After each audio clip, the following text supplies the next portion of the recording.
The cold October rain fell in a relentless whispering curtain over the nearly empty lot behind Murphy's Tavern. Schuyler Bennett's fingers, numb from both the chill and the adrenaline still coursing through her, slipped on the key fob for her car. At 28, she had believed the chapter with Garrett Walsh was firmly closed, a lesson learned. Tonight had proven her terribly wrong. The echo of his voice, that familiar blend of entitlement and anger, seemed to hang in the damp air even after she'd fled the bar. "Schuyler, get back here. We are not done talking." His voice cut through the patter of rain as he shoved through the tavern's heavy door, his face a blotch of red against the gloomy night. He'd been drinking enough to erase the thin veneer of civility he sometimes wore. "There's nothing left to say, Garrett. It's over." She turned to face him, her blonde hair plastered to her cheeks, blue eyes holding a storm of their own fear, yes, but a newfound steely resolve. "It's over when I decide it's over." He stalked toward her with that aggressive, rolling gait of a man who viewed the world as his concession. "You think you can just walk out on 3 years just like that? 3 years of you trying to micromanage my life, my friends, my breathing?" "Yes, Garrett. That is exactly what I'm walking away from. You ungrateful little." He closed the distance in 2 swift strides, his hand snapping out to clamp like a vice around her wrist. The twist was deliberate, cruel, forcing a sharp gasp from her lips. Pain, bright and hot, lanced up her arm. "Let me go." "Not a chance. You're getting in my truck, and we're going home to discuss this like adults. I suggest you unhand the lady now." The voice that sliced through the tension was deep, calm, and carried an undercurrent of absolute authority that made the rain itself seem to pause. Both Schuyler and Garrett jerked their heads toward the source. A man emerged from the shadowed alcove by the tavern's entrance. He was tall, with a powerful, athletic build evident even beneath his well-cut coat. He moved not with aggression, but with the poised certainty of someone who knew how to navigate conflict. "Why?" The sodium yellow light of the parking lot glinted off the watch on his wrist and illuminated a face that was all sharp intelligence and quiet strength. "This is a private matter," Garrett snarled, though his grip on Schuyler loosened just a fraction. "The moment you laid hands on her against her will, it became public," the stranger replied, his tone even. He was clearly a professional. His clothes were expensive in a silent, understated way. His posture spoke of confidence that came from competence, not bluster. "Walk away, pal. Mind your own business, and there won't be any trouble," Garrett warned. But the bravado in his voice was cracking. "You're correct. Walk away, and there will be no trouble." The stranger took another step forward. Schuyler could see him more clearly, likely in his early 30s, with dark, perceptive eyes that seemed to take in everything at once. "But you're the one who needs to do the walking. She stays. She belongs with me." "She belongs to herself," the man countered, his gaze never wavering from Garrett's. "And right now she's clearly choosing not to be with you." Garrett's face contorted, a mask of fury and humiliation. Being challenged was one thing. Being challenged by this man in front of Schuyler was an entirely different insult. "You have no idea who you're messing with," he spat. "I know exactly the type of man I'm dealing with. The question is, do you understand what you're inviting?" There was a chilling precision in the stranger's words that made the air grow colder. This wasn't a barroom hero. This was something else entirely. "Touch her again," the stranger said, his voice dropping to a low, deadly calm that was more terrifying than any shout. "And you're finished. Not just for tonight, but in ways you haven't even begun to imagine." The sheer, unshakable certainty in that statement hung between them. Garrett's eyes darted from the stranger's impassive face to Schuyler's defiant one, doing the quick, ugly math of pride versus consequence. Whatever he saw in the stranger's eyes extinguished his fight. "This isn't over, Schuyler," he muttered, the ultimate retreat of a bully. He released her wrist so abruptly she stumbled back a step. "You think you can just replace me with some?" "Finish that sentence," the stranger interrupted, the quiet command ringing like a shot. "I dare you." Garrett shot them both a last venomous look, then turned and sloshed through puddles to his truck. The engine roared to life and tires screeched as he peeled out of the lot. Schuyler stood there, cradling her throbbing wrist, her breath coming in shallow clouds in the cold air. She stared at the man who had, without hesitation, stepped into her chaos. She whispered, the words feeling utterly inadequate. "I'm Schuyler Bennett." Yes.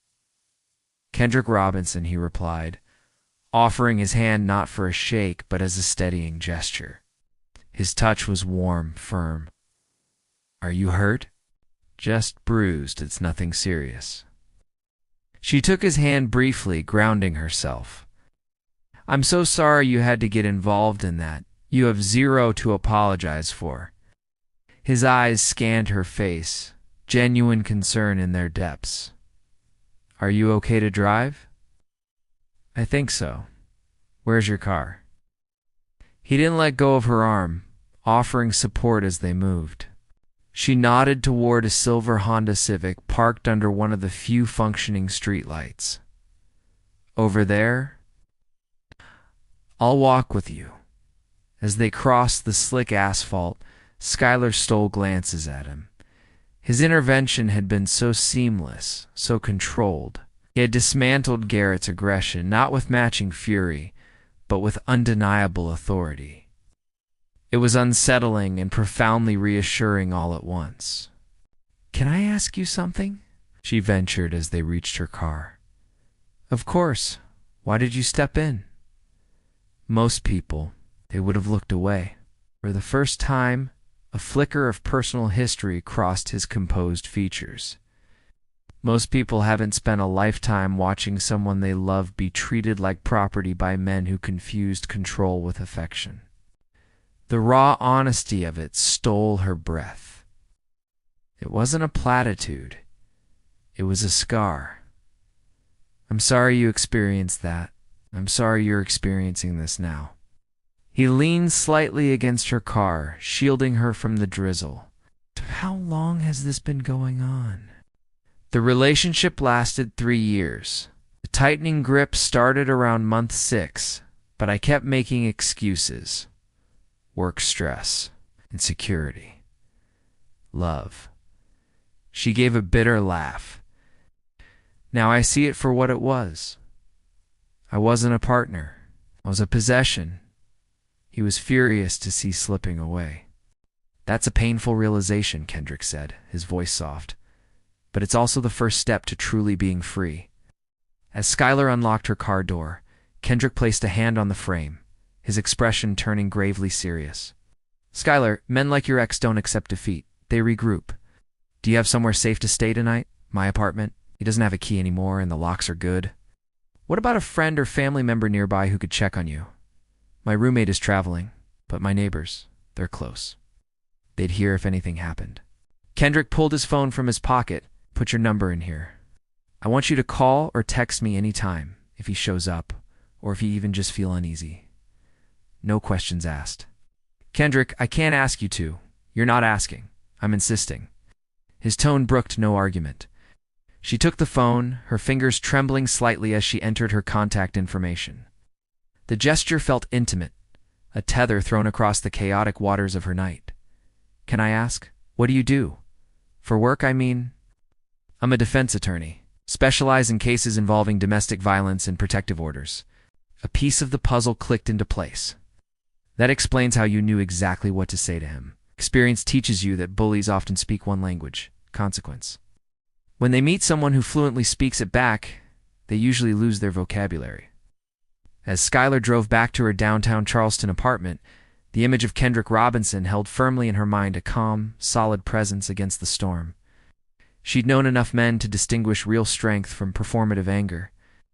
He was the genuine article. Her phone chimed on the passenger seat. "Unknown number. This is Kendrick. Checking to see you made it home safely," she typed back, her heart doing a strange, soft flutter. "Skylar, home safe. Thank you again for everything. Kendrick, anytime. Get some rest." For the first time in months, as she locked her apartment door behind her, Skylar felt a sensation so foreign it took her a moment to name it. It wasn't just relief. It was the feeling of being shielded. She wasn't just alone against the world anymore. Someone had seen her, and instead of looking away, he had simply stepped into the rain beside her. At 3:17 a.m., her phone screamed on the nightstand, shattering the fragile peace. It wasn't a text, it was a call. Garrett's name flashed on the screen, her blood turned to ice. Oh, she let it go to voicemail. Ow. 30 seconds later, a notification chimed a new voicemail. With trembling hands, she pressed play and held the phone to her ear. Garrett's voice, eerily calm and dripping with venom, filled the dark room. "You let that man put his hands on you? You let him think he can have what's mine? You made a mistake, Skylar, a big one. And I'm outside right now to show you what happens when you forget who you belong to." A floorboard creaked in the hallway directly outside her apartment door. Would you have called the police or Kendrick first? Your decisions in these comments help us shape tougher, smarter characters. Let's hit 50 comments with your strategy. Your insight drives our story forward. The illusion of safety evaporated at 7:03 a.m. with the shrill ring of Skylar's phone. The caller ID showed her college friend and closest confidant, Madison Reeves. Skylar answered, expecting a morning chat, but was met with a tense, hurried whisper. "Sky, please tell me the wild story Danny Morrison is spreading is a complete lie." Skylar's stomach plunged. Danny was a known gossip, a fixture at Murphy's. "What story, Maddie?" "That you were at Murphy's last night with Garrett. It got physical.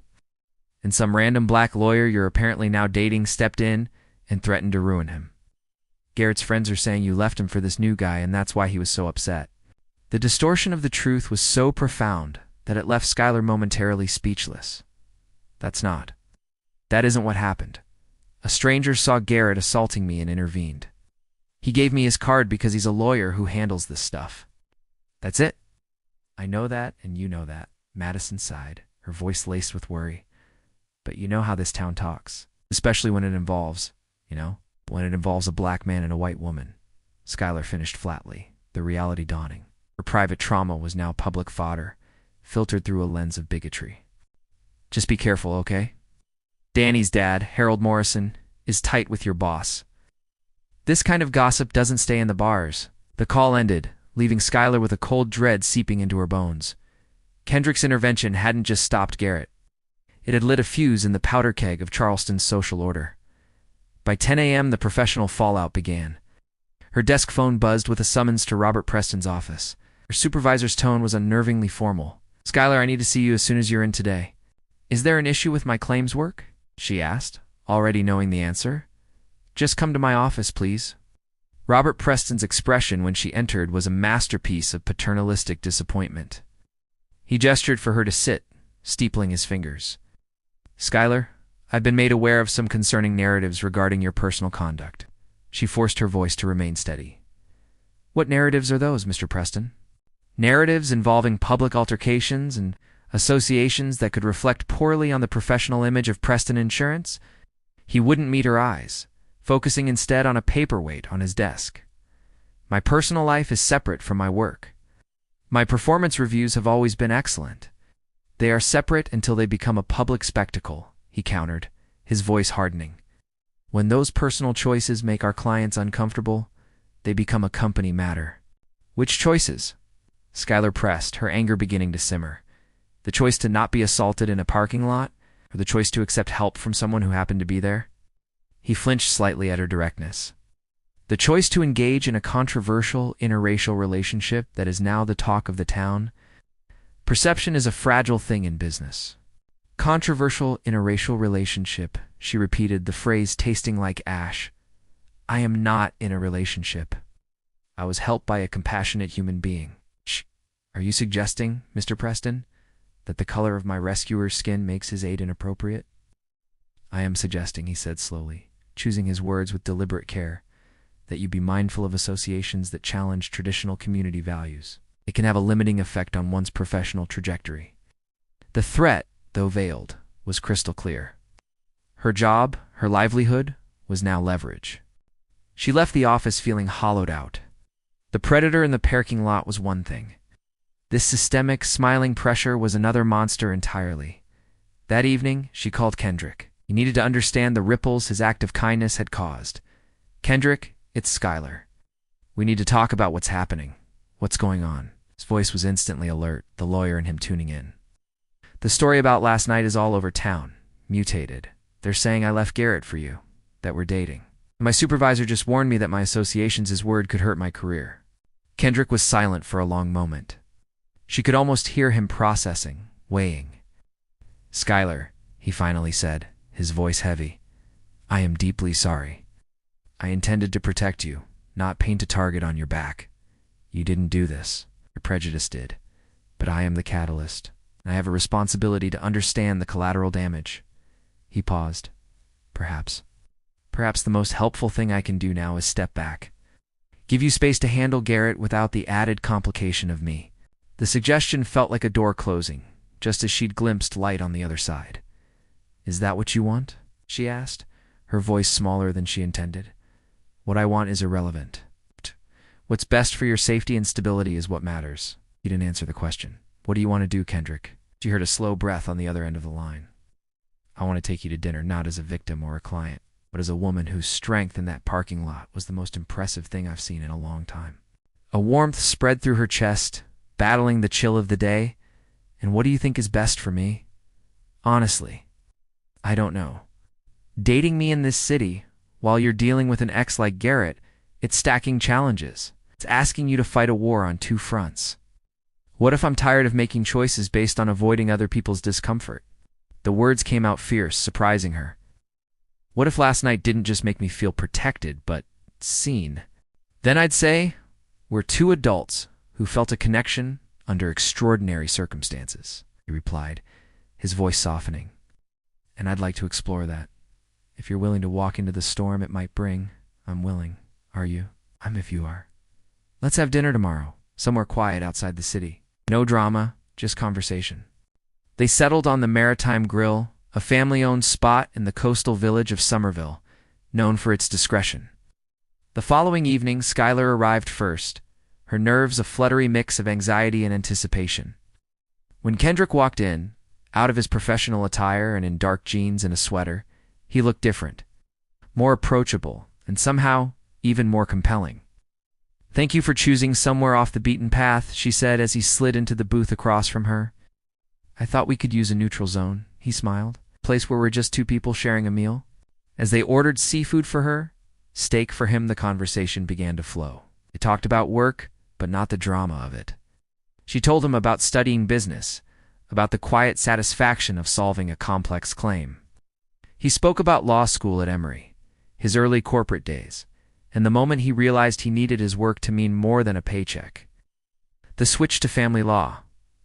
Was that because of your mother? Skylar asked gently. Kendrick nodded, his gaze thoughtful. Yes, but also because I saw a gap. So many abusers are adept at working the system, using money and social capital to extend their control. Their victims need advocates who aren't intimidated by any of that. I decided to become that advocate. You were that for me, she said, before you were even my lawyer. Some things can't be switched off at the office door. He looked at her, and the intensity in his eyes was both thrilling and terrifying. Tell me about your independence. It seems like your core, she told him then, about her mother, perpetually scrambling for grocery money while her father controlled every dollar, about the vow she'd made to never let a man hold her financial security hostage. Garrett started small. Let me get dinner. Your job is so stressful. Why not take a break? It felt like care at first, until I realized it was a blueprint for dependency. The most effective traps are baited with kindness, Kendrick observed. You recognized it. That's what matters. Their conversation was a bomb, a genuine connection unfolding away from prying eyes. But the outside world had a way of intruding. As they shared a dessert, an older couple paused by their table. The man wore a clerical collar. Kendrick Robinson, small world, the man said, his smile not quite reaching his eyes. Just Pastor Williams. Mrs. Williams, Kendrick said, standing politely. This is Schuyler Bennett. Schuyler, this is Pastor Williams and his wife from my church in Charleston. A pleasure, Schuyler said, feeling the wife's assessing gaze sweep over her. Miss Bennett, the pastor's wife said, her voice sweet yet edged, I do hope you understand the particular challenges that come with dating a man like Kendrick in our community. There are cultural and family considerations that can be quite complex for those not accustomed to them. The condescension was expertly packaged as concern. Schuyler felt her spine stiffen. I appreciate your insight, but I believe Kendrick and I are capable of navigating our own relationship. Of course, dear, we just want the best for our Kendrick. He has such a bright future ahead of him.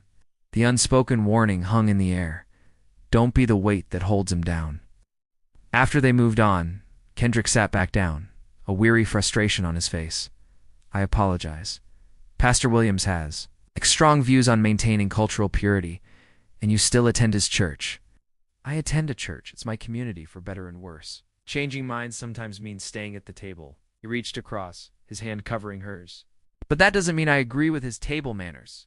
The touch was electric. It was also the moment Schuyler's phone, face up on the table, lit up with a series of rapid, angry texts. Unknown number. Saw your car at the Maritime. Really a black guy? You're trying to humiliate me? Unknown number. This ends now. You're making a fool of yourself. Unknown number. Answer your phone, Schuyler. We need to talk about your little rebellion. Kendrick saw her face pale. Garrett is having me followed. She slid the phone to him. He read the messages, his jaw tightening. This is escalating. This isn't just anger. It's surveillance and intimidation. We need to document all of this. We should seriously discuss a restraining order. Will a piece of paper actually stop him? It's a legal tool. It creates consequences. And yes, I'll help you file it. He held her gaze. Even though it will publicly intertwine our lives even more? I'm not afraid of that, she said, and realized she meant it. When he walked her to her car after dinner, the air between them had changed. The attraction was still there, a live wire, but it was now woven with shared resolve. This is getting real fast, Schuyler said, leaning against her car. Are you sure you still want to walk this path? Kendrick cupped her face, his thumb gently stroking her cheek. I'm more sure than I was yesterday, but I need you to be clear-eyed. This will be hard. There will be more gossip, more pressure, possibly more danger from Garrett. Choosing this chooses all of that. She looked up at him, at this man who moved with quiet authority through every storm. I'm done letting fear make my choices for me. I choose to see what this is. When he kissed her, it was not a gentle first kiss. It was a promise, solid and sure. It was an answer to the whispered judgments and the shouted threats. It was the beginning of a united front. That united front was tested immediately. Schuyler pulled into her apartment complex an hour later. The flashing blue and red lights stained the night. 2 police cruisers were idling outside her building. An officer approached her car as she parked. Miss Bennett, we need to speak with you. There's been an incident reported at your workplace tonight, of vandalism. And a witness claims they saw your ex-boyfriend, Garrett Walsh, fleeing the scene. But he's telling a different story. He says he was with you all evening and that your new boyfriend has a reason to frame him. The police lights painted Kendrick's face in alternating strokes of blue and red, his expression grim as he stood beside Schuyler's car. He'd followed her home, a protective instinct she was too shaken to question. Miss Bennett, the lead officer, Sergeant Miller, repeated, your employer, Preston Insurance, reported a break-in and significant vandalism. At approximately 9:45 p.m., the perpetrator spray-painted threats on the walls. A neighbor identified a man matching Garrett Walsh's description, fleeing the scene. However, Mr. Walsh contacted us an hour ago. He claims he was having dinner with you in Somerville at the time, and he's suggesting someone else might want to frame him. Schuyler felt the ground tilt. That's a lie. I was having dinner, but not with him. Her eyes flicked to Kendrick. I was with Mr. Robinson. Sergeant Miller's gaze followed hers, sharpening. And you are? Kendrick Robinson. I'm an attorney. And I was with Ms. Bennett from roughly 7:30 p.m. until we both arrived here. His voice was calm, professional, but Schuyler heard the steel beneath it. And Attorney Miller noted, his pen pausing over his notepad. Mr. Walsh mentioned that. He implied you might have a personal motivation to see him implicated. The cleverness of Garrett's move was vile. He wasn't just denying it. He was redirecting suspicion, exploiting the very rumors he'd helped create. My only motivation is my client's safety, Kendrick replied, though the word client now felt like a flimsy shield. We were preparing to file for a restraining order against Mr. Walsh based on documented harassment, including texts sent tonight that place him surveilling Ms. Bennett's movements. He handed over his phone, showing the screenshots he'd insisted they take at the restaurant. Sergeant Miller scrolled, his face impassive. These help establish a pattern, but they don't place him at the insurance office. And his alibi, while false, creates reasonable doubt unless we have physical evidence placing him there. He looked at Schuyler. Should know he's also filed a countercomplaint against Mr. Robinson. Claims he was threatened last night in a manner that constituted assault. Says he's afraid for his safety. The absurdity was breathtaking. The victim was being rewritten as the aggressor. That is a strategic fiction, Kendrick said, his anger held in perfect check. There were witnesses at Murphy's last night, the bartender at least. We'll be speaking to everyone, Miller said, closing his notebook. For now, I'd advise you both to avoid any contact with Mr. Walsh. This situation is volatile. As the police cars pulled away, the quiet of the night felt heavier, more dangerous. He's lawyering up, Kendrick said quietly, staring into the dark. And he's playing a specific game. He's trying to muddy the waters, to make this he said, she said, with a racial and romantic twist. It's a classic tactic for abusers with resources. Schuyler wrapped her arms around herself. What do we do? We accelerate everything. File the restraining order first thing tomorrow. We find those witnesses. And you? He turned to her. You need to prepare for the possibility that Preston Insurance uses this vandalism as a pretext to let you go. The prediction materialized with brutal speed the next morning. Robert Preston's call came not to her desk, but to her cell phone, as she was gathering documents for the restraining order hearing. Schuyler, don't come into the office. We're terminating your employment, effective immediately. Given the police investigation into the vandalism last night and the ongoing personal disruptions, we feel your continued presence is untenable. HR will courier your final check and belongings. She was too numb to fight. She simply hung up. The job was gone. Her financial independence, the cornerstone of her identity, was now under direct assault. Kendrick, meanwhile, faced his own professional reckoning. His law partner, David Chen, met him in the firm's sleek conference room. The view of Charleston Harbor was serene, belying the tension within. Kendrick, we need to talk about the optics, David began, steepling his fingers in a mirror of Robert Preston's posture the day before. The Walsh situation is becoming a spectacle. Counter-allegations, police involved, it's drawing the wrong kind of attention. The situation is that my client is being stalked and harassed. Her employer just fired her for being a victim, Kendrick stated flatly. And now you're not just her lawyer, are you? David's question hung in the air. The line is blurred. This creates a conflict of interest and a perception that your professional judgment is compromised by personal involvement. Are you questioning the merit of her case?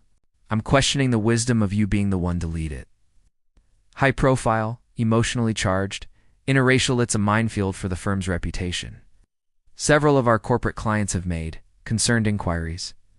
Kendrick leaned forward, said the firm's position is that I should drop a vulnerable client because her case is socially inconvenient and my personal feelings might be involved.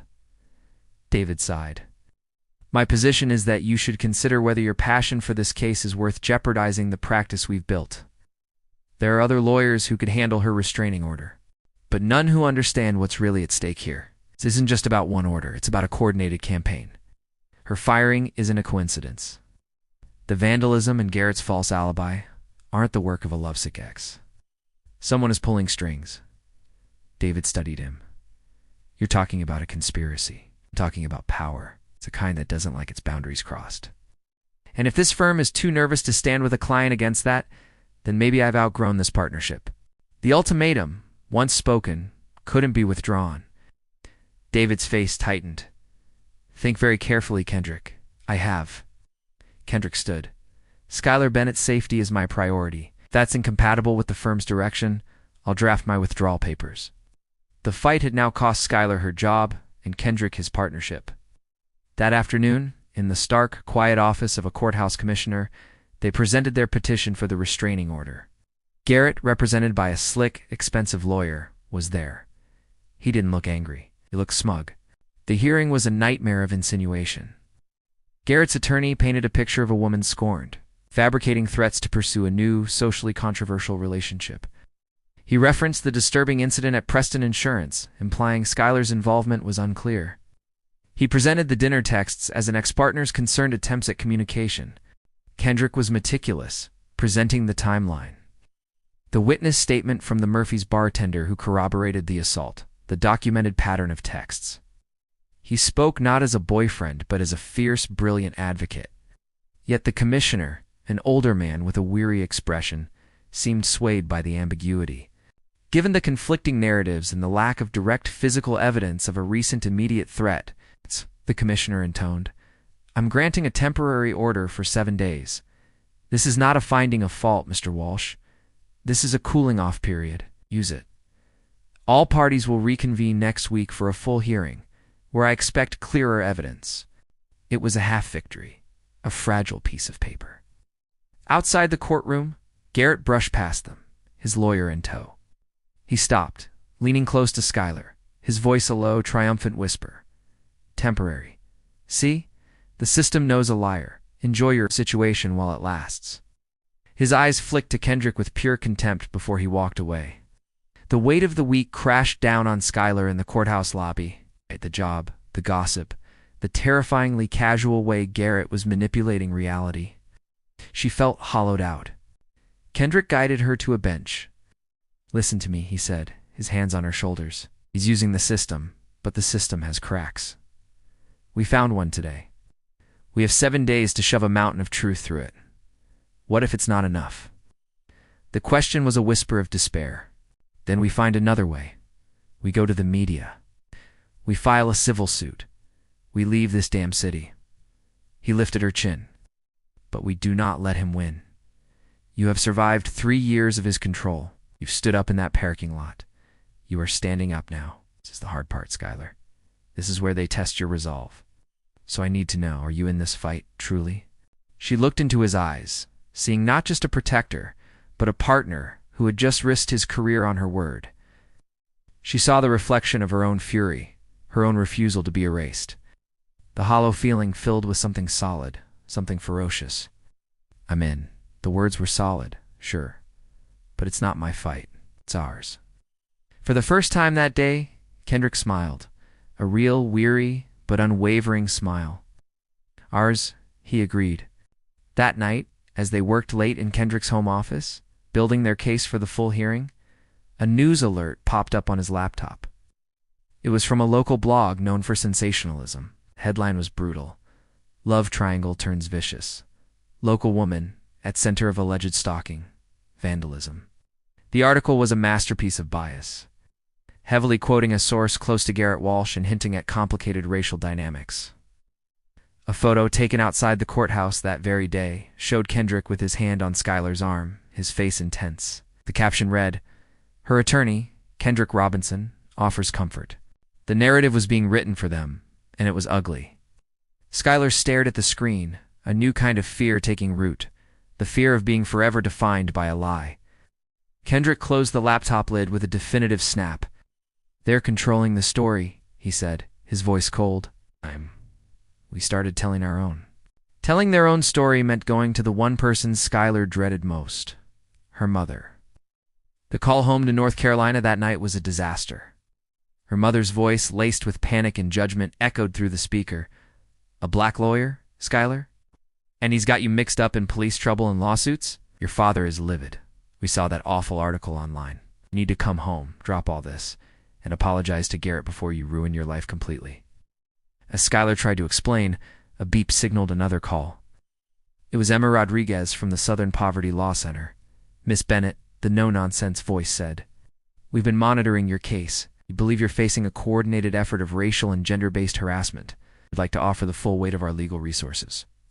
But you should know, if we step in, this becomes a national civil rights case overnight. There's no going back." The phone felt like a live wire in Skylar's hand.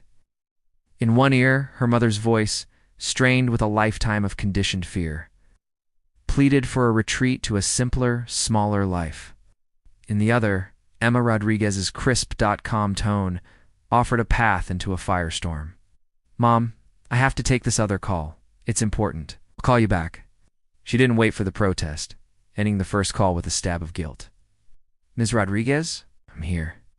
"As I said, we believe you're facing a coordinated campaign," Emma continued, as if there had been no interruption. "Harassment that intersects racial prejudice and gender-based violence. We've been tracking similar patterns, but rarely this brazen. If you consent, we'd assemble a team. We'd pursue federal civil rights charges, wrongful termination, and intentional infliction of emotional distress against Garrett Walsh, Harold Morrison, and potentially Preston Insurance." The names laid out so legally made the conspiracy feel terrifyingly real. Skylar's eyes sought Kendrick's across the room. He was already pulling up Emma Rodriguez's profile on his laptop, his lawyer's mind racing. She put the call on speaker. "This is Kendrick Robinson, Ms. Bennett's attorney. Mr. Robinson, your reputation precedes you. Your work on State v. Hendricks was impressive. Thank you. You should know we're preparing for a full restraining order hearing in 6 days. A worthy effort, but it treats a symptom. We're proposing to diagnose and treat the disease. A federal lawsuit would expose the network, subpoena financial records between Morrison and Walsh, depose the clients who expressed concern to Preston Insurance. This isn't about a temporary order. It's about a permanent dismantling of their ability to harm you or anyone else." The scope was staggering. "What would that require from us?" Skylar asked, her voice quiet. "Total commitment. You would become a plaintiff, and your life would be examined in minute detail. The media attention would be intense and often cruel. The process takes 18 to 24 months. You will be painted as a liar, a gold digger, a race traitor. They will attack your character, your past, your relationship." Emma's tone was not meant to dissuade, but to inoculate with harsh truth. "But if we win, you set a legal precedent that could protect thousands, and you take back your narrative from the men trying to destroy it." Silence filled the home office, thick with the weight of the choice. Kendrick finally spoke. "What's your assessment of our chances?" "With the evidence you've described, the coordinated employment termination, the surveillance, the public smear campaign, might give us a 70% chance of a favorable settlement before trial. 85% if we get to a jury. People don't like bullies, especially rich, organized ones." Skylar looked around the room, at the case files spread like battle maps, at the man who had staked his career on her truth. She thought of Garrett's smug whisper in the courthouse, Robert Preston's paternalistic dismissal of the ugly blog headline. Running to Atlanta, to a new life, suddenly felt like letting them steal her home, her dignity, her future. She met Kendrick's gaze. He gave a nearly imperceptible nod. It wasn't a decision made for her. It was a readiness to follow her lead. "What's the first step?" Skylar asked. "We meet tomorrow. We'll need you to sign a retainer and begin the discovery process. We'll also want to preemptively release a statement to credible media outlets framing the narrative before the other side can further poison it." After the call ended, the quiet was profound. The decision hung between them, colossal and irreversible. "There's no walking this back once we start," Kendrick said, coming to kneel in front of her chair. "Every private moment, every past mistake, becomes ammunition for their lawyers." "They're already using my life as ammunition," she replied, a hard edge in her voice. She was starting to recognize it as her own strength. "At least this way, I get to fire back with the truth." She reached for his hands. "But this is your world, your profession, a federal case with the SPLC. That's a defining marker on your career. Are you ready for that?"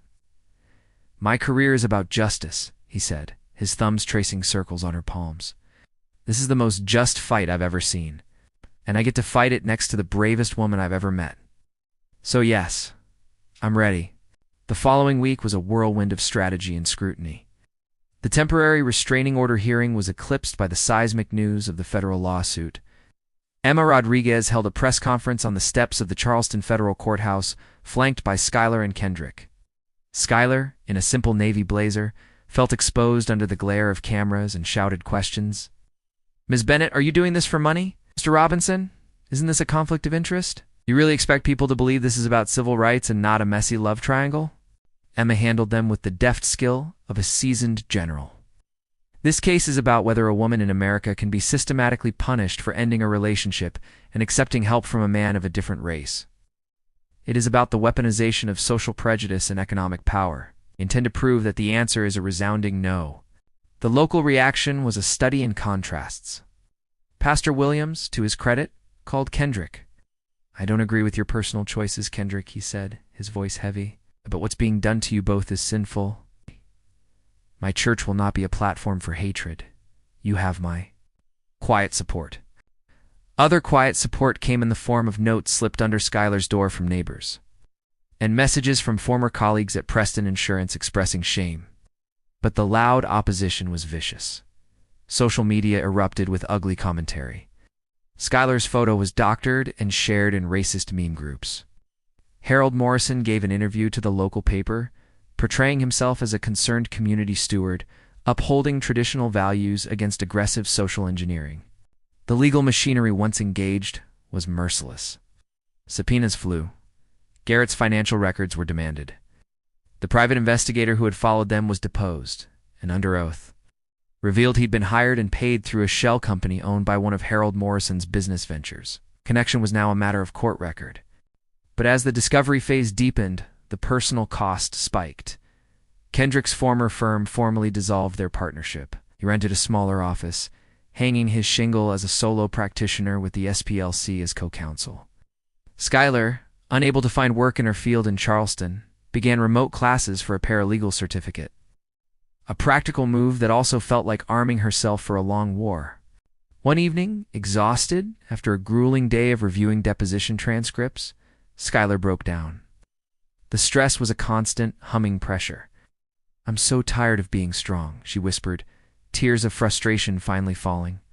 "I'm tired of every moment being a statement, every gesture being analyzed. I just want to have a quiet dinner, without it being a political act." Kendrick pulled her into his arms, letting her cry against his chest. "Then let's have one," he murmured into her hair. "Right here. No cameras, no lawyers, no agenda. Just us." And they did. They ordered pizza, ate it on the floor of his living room, and talked about everything but the case. They debated the best movies of the 90s, shared embarrassing childhood stories, and dreamed aloud about places they'd like to visit one day. It was a sanctuary carved out of the war, and in that quiet space, something profound settled between them. It was no longer just an attraction forged in crisis, or a partnership of convenience. It was the deep, knowing tenderness of two people who had seen each other's scars and fears, and chosen each other anyway. After dinner, as they cleaned up, Kendrick turned to her, his expression uncharacteristically vulnerable. "In the middle of all this hell," he said softly, "you are the most beautiful piece I've ever known. I love you, Skylar. Not because you need protecting, but because your courage protects everyone around you, including me." The words washed over her, warm and solid. She realized she had been waiting to hear them and waiting to say them. "I love you too, Kendrick, for seeing the fighter in me when I only felt like a victim." It was their first real declaration away from prying eyes and legal strategies. Felt like the core of their entire defense. The next morning, the outside world crashed back in with brutal force. A process server arrived at Skylar's apartment, not with more legal paperwork, but with an eviction notice. Her landlord, a cousin of Harold Morrison, was terminating her month-to-month lease, citing undue disturbance and notoriety. She had 30 days to vacate. It was a petty, vicious strike, aimed at her last bastion of stability. As she stared at the notice, her shock hardened into cold fury. They weren't just trying to win in court, they were trying to erase her from the city, to make her existence so untenable she'd give up. She called Kendrick, but before she could speak, his voice, tight with controlled rage, came through the line. "Skylar, don't come to the office. There's There's been an incident. Her blood ran cold. What kind of incident? Someone threw a brick through the front window last night. Spray painted a message on the wall inside. Took a sharp breath. It's a racial slur. Beneath it, it says, "Send her back." They vandalized my workplace, Skylar. They're not just coming for you anymore. The two attacks, the eviction and the office vandalism within hours of each other, were not a coincidence. They were a coordinated escalation. That afternoon, Sergeant Miller called them both back to the station. This time, his face was grim. "We lifted a partial print from the brick at Mr. Robinson's office," he said. "It matches Garrett Walsh. We're bringing him in for felony vandalism and a potential hate crime enhancement. But he's lawyered up, and he's not talking. His attorney is hinting he'll claim he was provoked by the public humiliation of the lawsuit." Miller leaned forward, his voice dropping. "That's not the main issue. While processing Walsh, we found something in his car. Photographs. Of you, Ms. Bennett, entering and leaving this police station last week, and a handwritten list. It had your name, Mr. Robinson's, Emma Rodriguez's. At the bottom, it said Phase 2, the source. We have reason to believe the source refers to your mother's home address in North Carolina." The sterile, fluorescent-lit interview room of the Charleston Police Department felt like the eye of a hurricane. Outside its door, the station buzzed with the controlled chaos of a major arrest. Inside, Skylar sat rigid, staring at Sergeant Miller's grim face. The phrase Phase 2, the source echoing in her skull like a bomb's timer. "We have him on felony vandalism with a hate crime enhancement for the office," Miller reiterated, tapping the file containing photos of the spray-painted slur. "The print on the brick is a direct match. His attorney is in with him now, and he's invoking his right to remain silent. But this list," he slid a photocopy towards Skylar and Kendrick. It was a chilling, methodical scrawl. Their names, Emma's, dates, and times. And at the bottom, her mother's full name, address, and the ominous heading. "You think he intended to target my family?" Skylar's voice was thin, stretched to breaking. "We can't know intent, but we treat it as a credible threat. We've already contacted the sheriff's department in your mother's county. They're sending a car to do drive-bys." Miller's gaze was apologetic. "I'll be frank, this escalates everything. The hate crime charge is federal territory. The FBI may want to consult, given the interstate threat. Your civil suit just got a powerful piece of criminal evidence." Kendrick, who had been silently analyzing the list, looked up. He didn't write this alone. The phrasing, Phase 2, this is military or corporate terminology. Garrett thinks in terms of bar fights and intimidation. This is someone else's language. "Harold Morrison," Skylar whispered, the pieces locking together with terrifying clarity.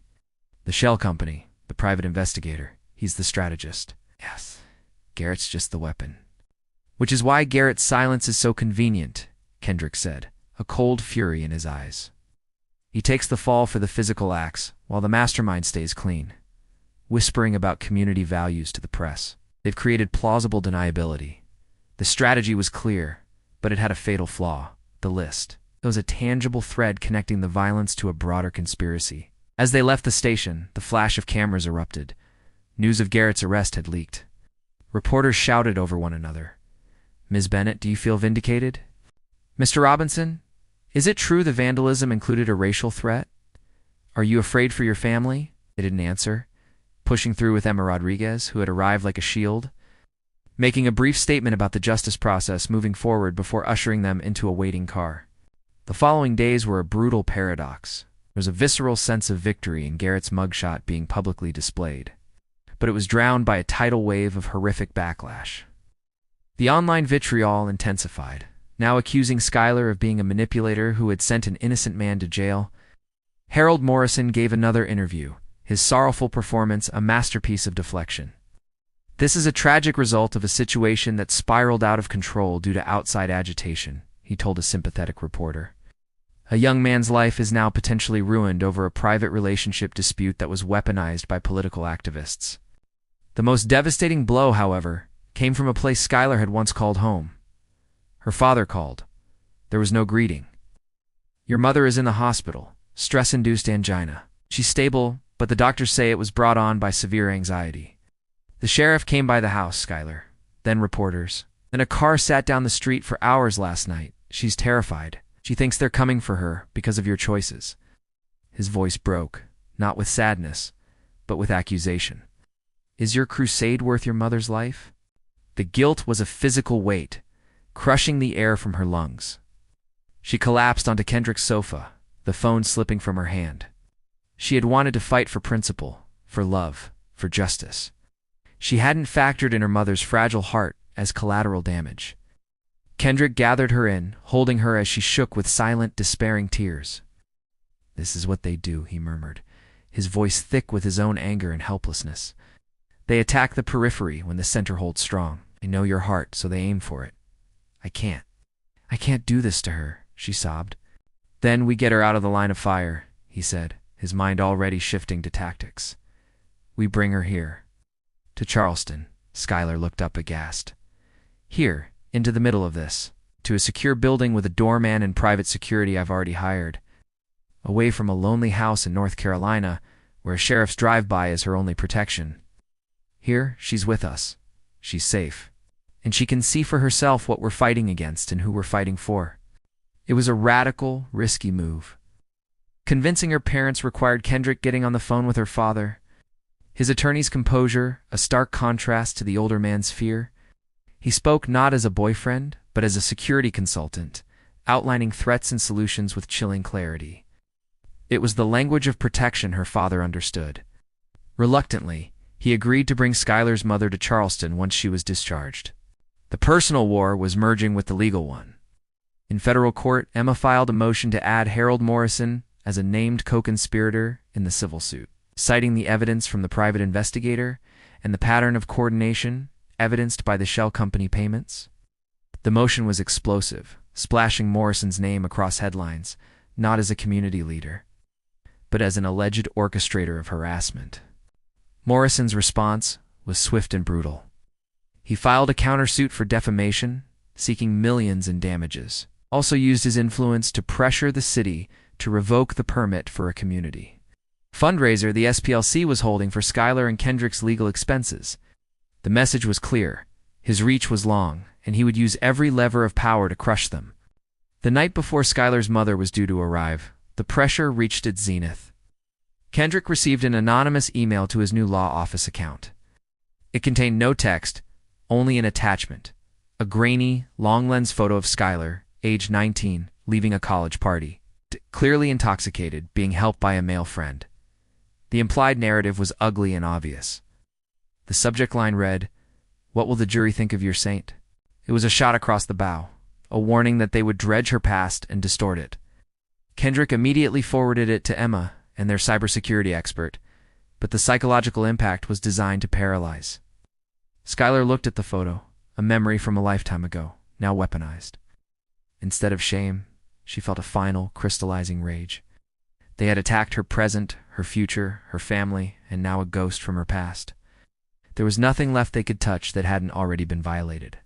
"Okay," she said, her voice eerily calm. She closed the laptop. "They want a war of attrition? They want to see how much we can take?" She turned to Kendrick, her eyes dry and blazing. "Shh. Let's show them. Let's show them what happens when you have nothing left to lose." Her transformation in that moment was complete. The fear, the guilt, the desire to hide it had all been burned away in the relentless onslaught. What remained was a warrior's resolve. When her anxious, frail mother arrived the next day, Schuyler did not apologize. She took her hands. "Mom, I need you to see. I need you to understand why I can't back down." She showed her the hate mail, the news articles, and the photo of Kendrick's vandalized office. "This isn't about love or race or being difficult. This is about people believing they have the right to punish me for existing on my own terms. If I stop now, they win, and they'll do it to someone else's daughter." Her mother, faced with the tangible evidence of the campaign, her daughter's fierce clarity and the quiet, respectful strength of the man beside her, began to weep. But this time, it was not tears of fear for herself. There were tears of heartbreak for what her daughter endured, and a dawning, painful pride. She pulled Schuyler into a tight embrace. "I don't understand at all," she whispered, "but I see you, and I'm here." Was the final reinforcement they needed. The center was holding. The periphery was secured. The next morning, Emma called with a terse update. "Morrison's lawyers have offered a settlement, significant monetary sum in exchange for dropping the suit, a non-disclosure agreement, and you both leaving Charleston. Kendrick put the call on speaker. What's your read? It's an admission of guilt wrapped in a silencer, Emma said. They're scared. The criminal case against Garrett is solid, and my motion to add Morrison is making judges look twice. They want this to go away before more skeletons come out. Skylar and Kendrick looked at each other. The easy way out, the financially secure escape, was on the table. They could take the money, start fresh somewhere, no one knew their names. Skylar answered for them both. Tell them no, she said, her voice unwavering. Tell them we'll see them in court. We're not for sale, and we're not running. This ends when a judge or a jury tells the world what they did. The refusal of the settlement triggered a final, desperate play. 2 days before a critical pretrial hearing, Skylar was served with new papers not from Morrison, but from family court. Garrett Walsh, from jail, had filed a motion. He claimed that, based on their long-term committed relationship, he had a right to know if Skylar was pregnant or had terminated a pregnancy, alleging it could be his heir. He demanded she submit to a court-ordered medical examination. It was a grotesque invasion, a last-ditch effort to humiliate and control her body from behind bars. As Skylar stared at the legal obscenity in her hands, her phone rang. It was the warden at the county jail. Ms. Bennett, the official voice said, I'm calling to inform you that inmate Garrett Walsh has just been released on bail. The judge reduced his bond this morning, citing overcrowding. The 2 legal documents arrived within hours of each other, a final, cruel 1-2 punch designed to break her. First, the grotesque family court motion from Garrett, a violation so profound it left Skylar speechless with rage. Then, the call from the warden informing her he was free, walking out of jail on a reduced bond due to a procedural technicality. For a moment, the world narrowed to a pinprick of white-hot fury. They had thrown everything at her slander: professional sabotage, vandalism, threats to her family. Now they were coming for her bodily autonomy and letting her tormentor walk free. She stood in the middle of Kendrick's living room, the papers trembling in her hand, and let the anger wash through her, pure and clean. This was the bottom. There was nothing left they could do that they hadn't already tried. Kendrick was already on the phone with Emma Rodriguez and the FBI liaison assigned to the hate crime aspects of the case. His voice was ice. The bail reduction is a travesty, but it's not our battlefield. The medical motion is. We file for an immediate dismissal and sanctions. We also leaked it to the press. Let the world see the depths he'll sink to, Emma agreed. It's a gift.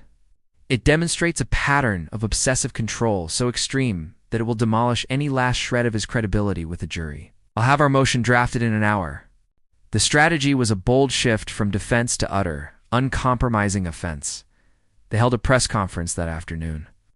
Skylar, standing flanked by Kendrick and Emma, did not look like a victim. She looked like a general. Today, she said, her voice clear and carrying in the morning air. The man who assaulted me, vandalized an office with racial hatred, and threatened my family was released on a technicality. On the same day, he filed a motion demanding control over my medical decisions, claiming ownership of a body he has repeatedly tried to break. She held up the document for the cameras. This is not the act of a heartbroken ex. This is the final, desperate gasp of a man who believes women are property. We are done playing defense. We are done reacting. We are here to announce that our lawsuit will proceed to trial, and we will not rest until every person who conspired in this campaign is held accountable, not just in the court of public opinion, but in a court of law. It was a line in the sand. The public reaction was immediate and shifted decisively. The family court motion was so universally condemned that even Harold Morrison's allies distanced themselves. The FBI, spurred by the blatant attempt to intimidate a plaintiff in a potential hate crime case, intensified its pressure on Garrett, offering him a stark choice: cooperate on the larger conspiracy or face the full weight of federal charges alone. Facing decades in prison, Garrett's defiance cracked. Through his lawyer, he offered to testify against Harold Morrison, detailing the financier's role in bankrolling the harassment campaign, the private investigator, the payments to the blogger, the pressure on Preston Insurance, and the landlord. In exchange, he wanted a plea deal on the federal charges. It was the break they needed. Morrison, the untouchable community pillar, was now directly in the crosshairs. His defamation countersuit collapsed within days as his legal team. foreseeing a catastrophic loss, advised him to settle the broader civil case. The week before the trial was set to begin, Morrison's lawyers presented a new offer. It was not just a monetary sum, it was a capitulation. The settlement included a substantial public damages payment to Schuyler and Kendrick.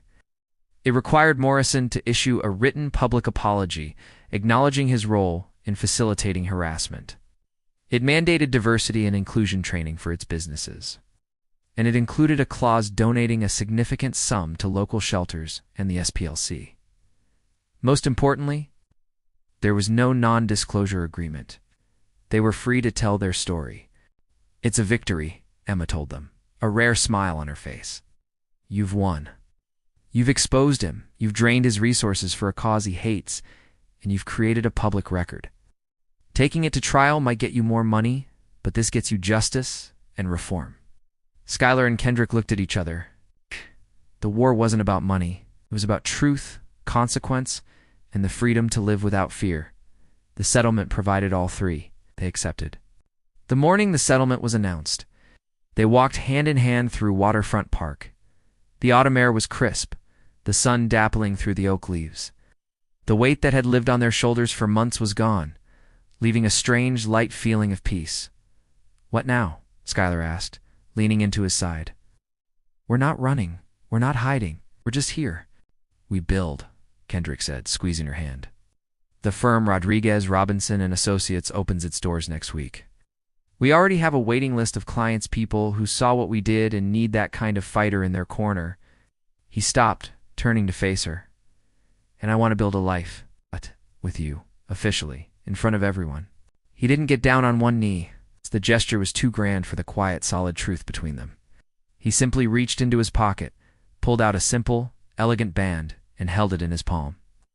"Schuyler Bennett, you are my partner in every sense of the word. Marry me. Let's make a family out of this hard-won peace." Tears welled in her eyes, but they were tears of joy, the first unburdened by fear in so long. "Yes," she said, laughing through the tears. 1,000 times, yes.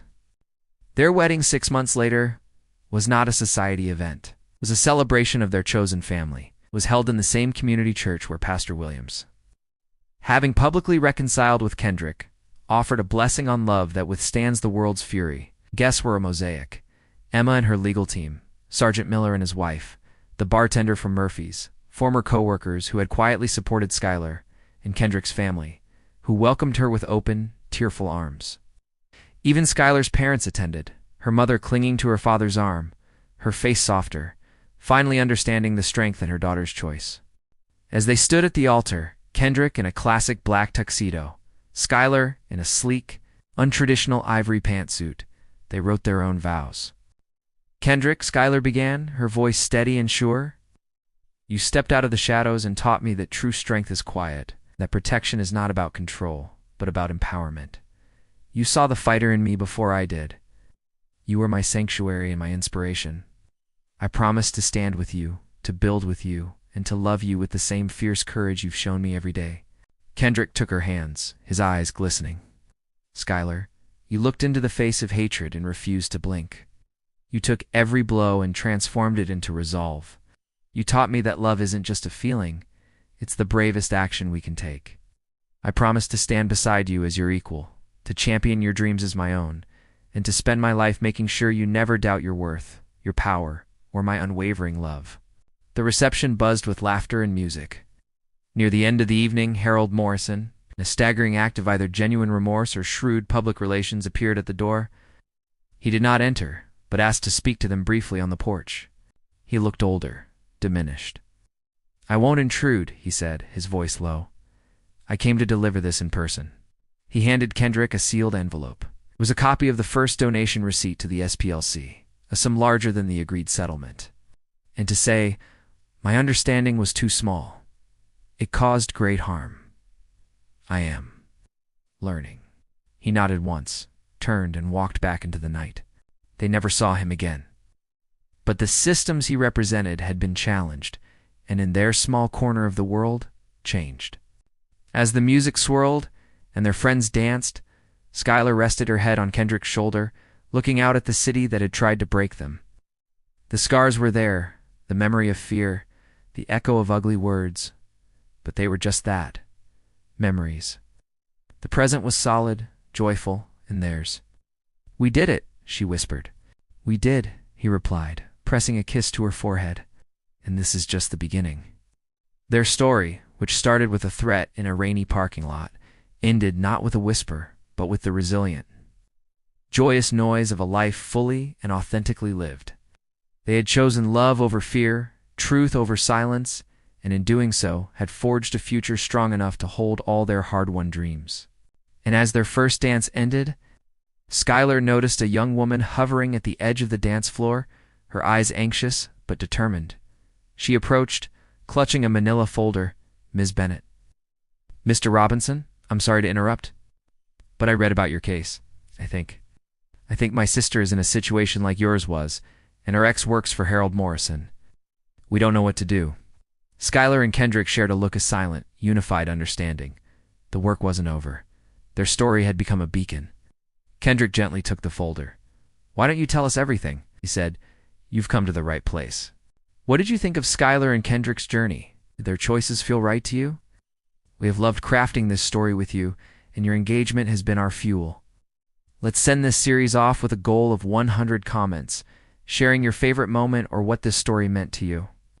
Share your thoughts, and as always, thank you for watching, reading, and believing in the power of a good story.